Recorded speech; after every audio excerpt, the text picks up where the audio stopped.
මට හරි ලස්සන කතාවක් තියෙනවා ඔයාලට කියන්න.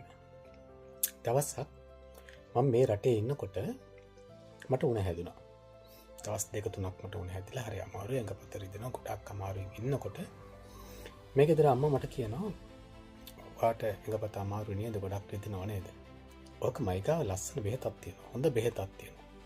මටත් ඇඟපත අමාරුවක් හැදිලා ડોක්ටර් මට දුන්න එක සැරයක් එක පෙත්තයි දුන්නේ සුපිරිම ටක් ගාලා හොඳ වෙලා ගියා. එක දවසේ හොඳ වෙලා ගියා. උදේ බිව්වම හවස වෙද්දි හොඳටම හොඳ වෙලා ගියා. වඩත් මම එකෙන් පෙත්තක් දෙන්නම් කියලා. මම බැලුවා යකෝ. එහෙනම් මේ හොඳ ඇන්ටිබයොටික් එකක් වෙන්න ඇති.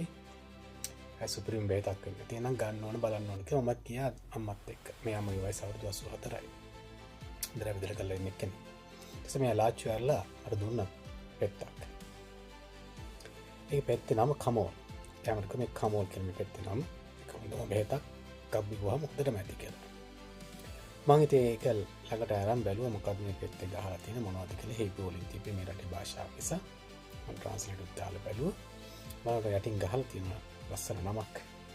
මොකක්ද දන්නවද? පැරසිටමෝල්. මේ රටේ මිනිස්සු නිකමටවත් පැරසිටමෝල් බොන්නේ නැහැ. ගොඩාක් අමාරුමත් විතරයි බොන්නේ. එකට අපි යන්තම් ඇඟේ අමාරුවක් ආවත්, ලෙකක්කමක් ආවත් ගහන්නේ පැනඩෝල්. පැනඩෝලුත් නෙවෙයි, රැපඩී, පැනඩික් වැනි ඉහළම පැරසිටමෝල් විශේෂය. ඉතින් ඔබ හිතන්න